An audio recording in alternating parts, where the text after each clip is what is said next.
ஹைதர் அலி படையில் தளபதியாக இருந்தவர் தான் இப்போ பாபுஜியோடைய அத்தா உஸ்மான் சாஹிப். முதல் சுதந்திர போராட்டத்துக்கு முன்னாடி நடந்த விஷயம் இது.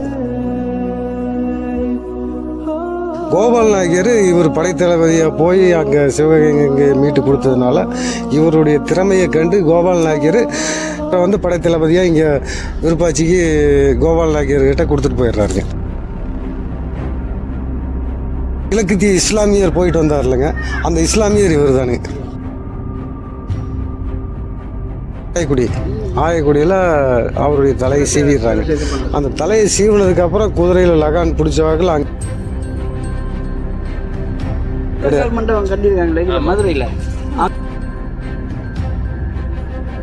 நான் கூரையில் வெயில் மழையில் இருக்கிறேன், நீ மறந்துட்டியான்னு கேட்குறப்போ அவர் உடனே ஐயோ நம்ம கேட்டு வந்தோமே அப்படிங்கிற ஞாபகம் வந்துங்க.